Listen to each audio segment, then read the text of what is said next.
सबसे पहले सभी पत्रकार भाइयों को जय सीताराम। मंच पे विराजमान हमारे आदरणीय पूजनीय श्री चंद्रांशु महाराज जी को प्रणाम करता हूँ। रामजी भाई जी है, हमारे मुंबई के श्रीनाथ जी है, मेरे छोटे भाई निरंजन जी है, हमारी बिटिया रानी है, हमारे मित्र अनिल जी हैं, तमिलनाडु से आया सेलम से।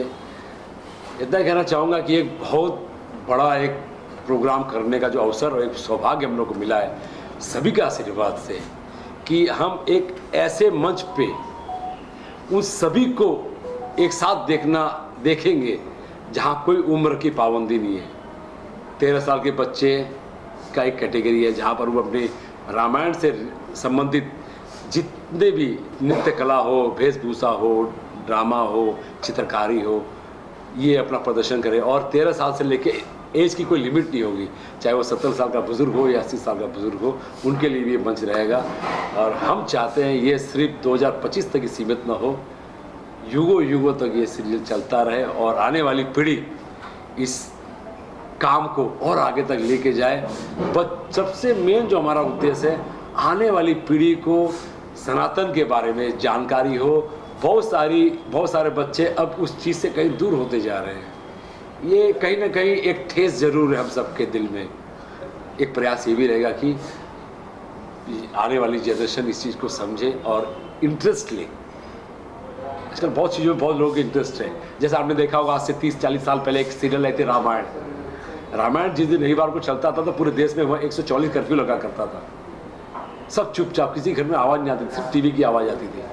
वो सीरियल, वो इतिहास आप सबके सहयोग से, आप मीडिया भाइयों के सहयोग से हम ये कोशिश करें कि वो इतिहास हम दोबारा आपके सामने ला सकें। बस ये हमारा प्रयास रहेगा। सिन्हा साहब बोलिए।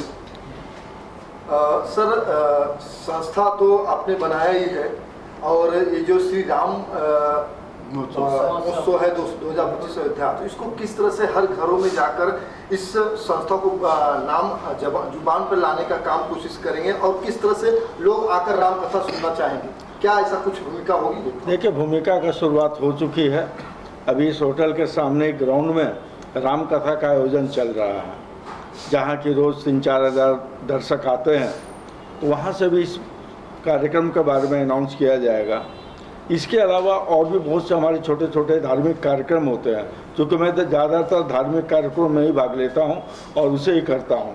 तो उस कार्यक्रम के माध्यम से और प्लस आज जो हमारी सोशल मीडिया है, व्हाट्सएप है, फेसबुक है, बाकी और भी जो मीडिया है, उन मीडिया के थ्रू हम लोग का कोशिश ये रहेगा कि कार्यक्रम के रूपरेखा हर घर घर में जाए, ताकि इस कार्यक्रम में ज़्यादा से ज़्यादा लोग शामिल हो सकें। राष्ट्रीय कथाकार चंद्रांशु महाराज जी आए हैं और इस राम महोत्सव के मुख्य शर्मा जी हैं, अनिल जी हैं, रानी पाठक है और निरंजन है। ये बेंगलोर से हैं और पूरा प्रयास इन्हों का है। आयोजक ये हैं और संयोजक मैं हूँ। सफल बनाने में इनके साथ हूँ। दिल्ली की प्रेस कॉन्फ्रेंस में था और यहाँ पे इस प्रेस कॉन्फ्रेंस इस राम उत्सव को आगे बढ़ाना और ज़्यादा से ज़्यादा माइलेज मिले, इसके लिए ये प्रेस कॉन्फ्रेंस आयोजित की गई है। आप इनसे आप चर्चा कर सकते हैं। महाराज जी, इस संस्था के जो बैनर तले हैं सभी ने अपनी अपनी जगहों पे मुख्य भूमिका निभाई है। तो आप यहाँ मुंबई में आपका आगमन हुआ है, किस तरह से यहाँ पे राम कथा करके आम जनताओं के, आपके भक्तगणों को किस तरह से एक संदेश देना चाहेंगे पूरे भारत में? बहुत बहुत धन्यवाद। सबसे पहले आप सभी पत्रकार साथियों को मैं अभिनंदन करता हूँ, व्यक्तिगत तौर पर भी। आप जानते हैं कि सन 1947 में मेरा देश आज़ाद हुआ। मुगलों के आक्रांताओं के चंगुल से अभी भी कहीं बाकी है। अंग्रेज़ों के द्वारा तो हम लोग कहीं आज़ाद हुए, पर सांस्कृतिक लड़ाई बाकी थी। आप सबको याद होगा कि हमारे सनातन धर्म को मानने वाले, आंदोलन करने वाले जितने भी कारसेवक थे या उनके अग्रणी भूमिका निभाने वाले लोग थे, उस समय उन्होंने कहा था कि प्रमुख रूप से हमारे 3 स्थानों को दे दो। एक तो अयोध्या का राम मंदिर दे दो, काशी विश्वनाथ दे दो और तीसरा मथुरा कृष्ण जन्मभूमि दे दो। लगभग 550 वर्ष और 76 वर्षों तक राम जन्मभूमि की लड़ाई लड़ते रहे। आप सबसे कुछ छुपा नहीं है। सरजू जी की धारा, खून की धारा बही। कारसेवकों ने, राम भक्तों ने अपने प्राणों की आहुति दिया। बहुत सारी लड़ाई हुई, तब जाकर के माननीय सुप्रीम कोर्ट सर्वोच्चतम न्यायालय ने हम लोगों को यह घोषित किया कि राम मंदिर जहाँ पर भगवान बैठे हैं वह भगवान राम की ही मंदिर है और वहाँ पर राम मंदिर ही बनना चाहिए।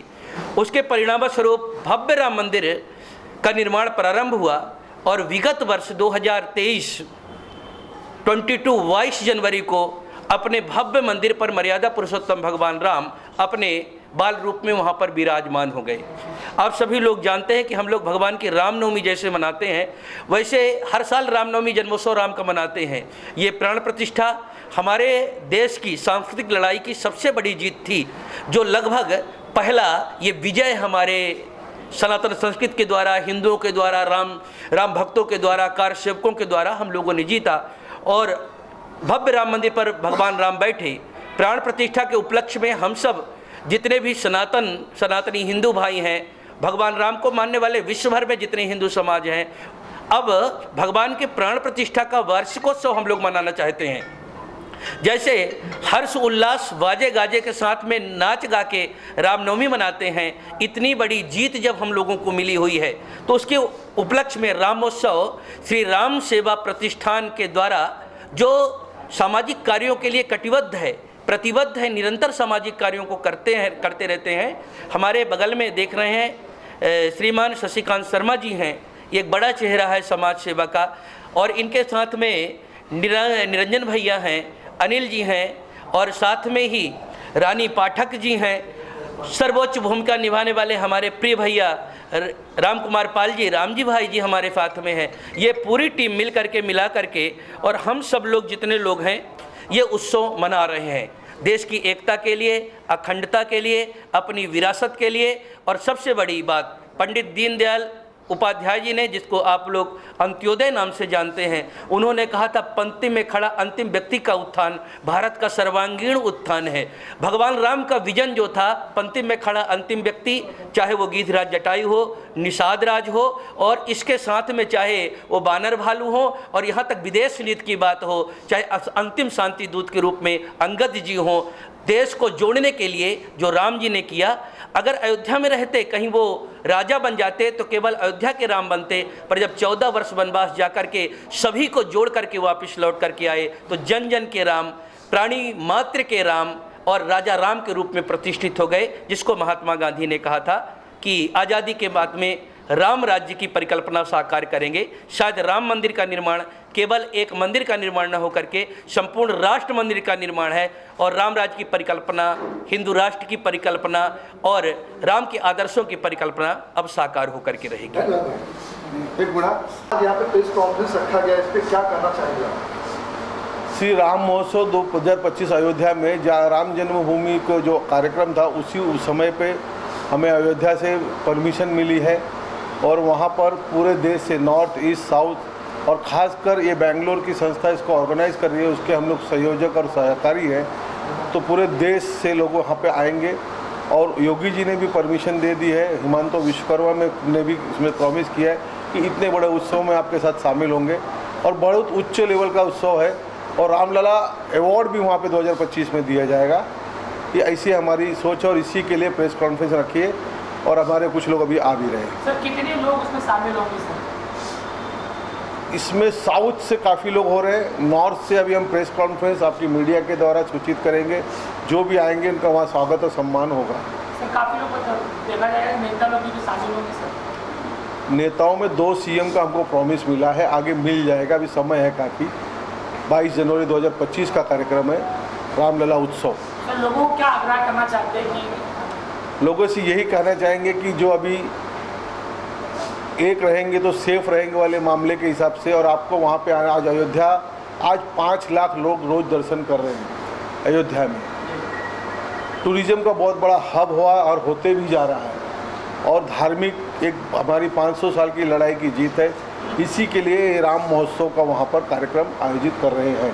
सर जिस तरह से राम मंदिर महोत्सव हुआ, मंदिर बना, तो श्री राम महोत्सव का किस तरह से आप लोग का आगे का रणनीति रहेगी? श्री राम महोत्सव उन्हीं के तर्ज पे है। इस बार सरकार ने कोई डिक्लेयर नहीं किया है करने के लिए, तो हमें मौका दिया चंपक राय जी ने कि आप करिए और आपको हमारा समर्थन रहेगा और हमारे संपर्क भी हैं, अच्छे हैं, उनका आशीर्वाद हमारे ऊपर है। और हम अच्छा ही काम कर रहे हैं तो अच्छे काम के लिए, धर्म के काम के लिए और एक 500 साल की लड़ाई की जीत के उत्सव को मनाने जा रहे हैं तो कोई भी सहकार करेगा। जैसे आपने कहा रूपरेखा किस कि तरह से सीएम रहेगी? रूपरेखा किस तरह से रहेगी? रूपरेखा अभी हम तो बताया आपको, 2 जन ने प्रॉमिस किया, बाकी देश के सारे लोग आएंगे और शायद कोशिश करेंगे मीडिया का इतना अगर प्रचार और सनातन धर्म के लोग जागे तो शायद हमारे यहाँ मोदी जी भी पधारेंगे उत्सव में तो बहुत आनंद आएगा। सर ये जो अवार्ड शो करने वाले हैं सर, अवार्ड शो जो करने वाले पॉलिटिकल होगा या धार्मिक होगा? क्योंकि कई अवार्ड सामाजिक संस्थाओं को अवार्ड दिया जाएगा, क्या ये धार्मिक होगा और धार्मिक स्थान पे हो रहा है और इनका नेतृत्व हनुमानगढ़ी के संजय दास जी कर रहे हैं, ज्ञानदास जी कर रहे हैं, नित्य गोपाल दास जी कर रहे हैं, तो उसमें उस तरह का अवार्ड फंक्शन नहीं होगा, धार्मिक ही होगा। किस तरह की तैयारियां कर रहे हैं सर अभी? किस तरह की उस तैयारी की ही जानकारी देने और उसी को प्रचार प्रसार करने के लिए आप मीडियाओं से आग्रह करने के लिए तो हम वहाँ बैठे हैं आज। राजनीतिक पार्टी को भी इनवाइट किया गया था, राजनीतिक पार्टी ने, क्या इसमें रामला पुरस्कार में जो है क्या बाकी पार्टी के भी लोग आएंगे? ये किसी पार्टी का नहीं, सनातन का कार्यक्रम है। सनातन में हर व्यक्ति सनातनी आ सकता है, जात न पूछो मानव की, वो हिसाब से कार्यक्रम हो रहा है। जैसे आपने कहा है कि सीएम का आगमन हो सकता है, तो क्या ऐसे किसी सीएम का भी है कुछ आगमन? नहीं, इसमें कोई नहीं है। सब यूपी के सीएम का और आसाम के सीएम का हमें टाइमिंग मिला हुआ है और सहकार मिला हुआ है, पाठबल मिला हुआ है, तो इसके लिए उनकी प्रॉमिस है। बाकी जो भी आगे कोशिश रहेगी आएंगे तो। अशोक जी, अब अशोक जी आप भी कई धार्मिक कार्यक्रम करते हैं, तो इस कार्यक्रम किस तरह से देखते हैं? आपकी क्या? देखिए, ये जो कार्यक्रम किया जा रहा है इसका सबसे बड़ा उद्देश्य जो है कि हमारे युवा वर्ग को इस सांस्कृतिक और कुछ कल्चरल प्रोग्राम के माध्यम से सबको जोड़ा जाए। और जो कार्यक्रम के रूपरेखा भी रखा गया है, जैसे कि राम का ड्रेस, राम के पात्र, राम के चरित्र, राम के ऊपर म्यूजिक, उनके ऊपर ड्राइंग, सभी तरह के कंपटीशन होंगे। इसके लिए एक WhatsApp number all over India दिया जाएगा, व्हाट्सएप नंबर चलाएगा, उस पर भेजेंगे। उसमें से जो भी लोग सेलेक्ट होंगे और पार्टिसिपेंट करने के लिए आएंगे, उसमें से 6 लोगों को अलग अलग पुरस्कार दिया जाएगा। लेकिन ये कार्यक्रम टोटल धार्मिक कार्यक्रम है। राम मंदिर स्थापना होने के प्रथम वर्ष के उपलक्ष्य में ये प्रथम कार्यक्रम है और इसका पॉलिटिक्स से कोई लेना देना नहीं है। इसका मेन जो उद्देश्य हमारा यही है कि जो लोग बच्चे रह गए हैं, राम के बारे में नहीं जान रहे हैं, और हमारी युवा पीढ़ी जो कुछ गलत रास्तों पे जा रही है, लेकिन मुझे कहते हुए बहुत खुशी हो रही है। आज जिस तीर्थ स्थल पे जाइए, हमारे युवाओं की संख्या बहुत ज़्यादा है वहाँ पे। तो हम लोग का टारगेट यही है कि जो भी और बच्चे रह गए हैं सब लोग वहाँ पे आए और राम दर्शन भी करें और राम महोत्सव में भाग भी लें। और ये कार्यक्रम को सफल बनाने के लिए हम लोग पूरे जी जान से लगे हुए हैं। अशोक सर, जिस प्रकार से आपके मित्र राम जी हैं और जिस प्रकार से हमेशा तक कुछ भी हो भगवान का, यूपी से लेकर दिल्ली तक हमेशा जुड़े रहते हैं, आपका कहना क्या इसके बारे में? भाई देखिए, हर व्यक्ति का जीवन का कुछ उद्देश्य होता है। राम भाई का उद्देश्य एक ही है कि धर्म के माध्यम से लोगों को जुड़ो, और उस माध्यम से जुड़ने का सबसे बड़ा फायदा ये होता है कि वहाँ लोग बिना स्वार्थ के एक दूसरे से जुड़ते हैं, और जहाँ भी बिना स्वार्थ से एक दूसरे से जुड़ते हैं वहाँ पे एक प्यार मोहब्बत बना रहता है सब में।